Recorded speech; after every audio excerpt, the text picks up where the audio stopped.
بسم اللہ الرحمن الرحیم۔ السلام علیکم۔ یہ national audio library for the blind کی آواز ہے۔ آپ سن رہے ہیں حضرت مولانا جلال الدین رومی رحمۃ اللہ علیہ کی حکایات پر مبنی کتاب حکایات-E-Rumi۔ اسے آپ کے لیے پڑھ رہی ہیں فرح ناز۔ حکایات-E-Rumi، صفحہ نمبر 131، حکایت نمبر 29۔ اللہ والوں کی عبادت۔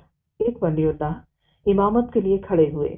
چند ہم عصر ساتھی بھی ان کی اقتداء میں نماز ادا کرنے کے لیے کھڑے ہو گئے۔ جیسے ہی وہ حضرات تکبیروں سے وابستہ ہوئے، قربانی کی طرح اس دنیا فانی سے باہر نکل گئے۔ تکبیر کے معنی ان کے نزدیک یہ تھے کہ اے اللہ، ہم تیرے نام پر قربان ہوئے، جیسے ذبح کے وقت اللہ اکبر پڑھی جاتی ہے۔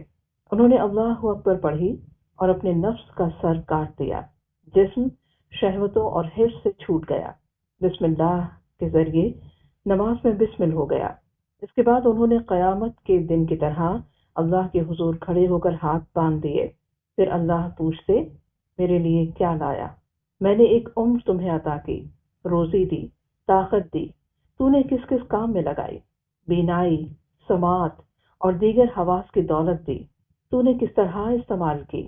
ہاتھ پاؤں تجھے کام کرنے کے لیے دیے، ان سے تو نے کیا کام لیا؟ قیام کی حالت میں اللہ تعالیٰ کی طرف سے ایسے متعدد سوال ہوتے رہے۔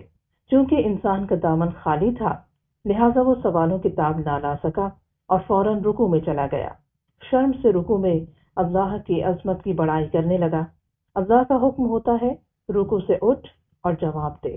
وہ سر اٹھاتا ہے، پھر طاقت گویائی نہ پا کر سجدے میں منہ کے بل گر پڑتا ہے۔ پھر سجدے سے سر اٹھانے کا حکم ہوتا ہے، پھر سر اٹھا کر گر پڑتا ہے۔ پھر اللہ اکبر کا نعرہ بلند کرتے ہوئے کھڑا ہوتا ہے۔ پھر اس کے ساتھ یہی عمل دہرایا جاتا ہے۔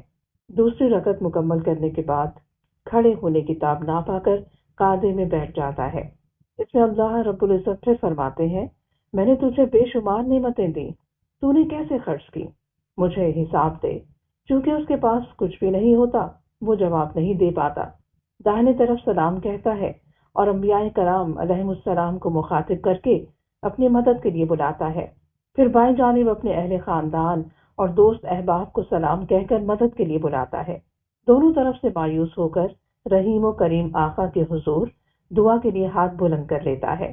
پھر آہذاری سے اپنے خدا کی خوشنودی کے حصول کے لیے کوشش کرتا ہے۔ فرشتوں سے بہتر ہے انسان بننا، مگر اس میں پڑتی ہے محنت زیادہ۔ درس حیات: نماز اس طرح پڑھو گویا تم اللہ تعالیٰ کے حضور دست بستہ کھڑے ہو۔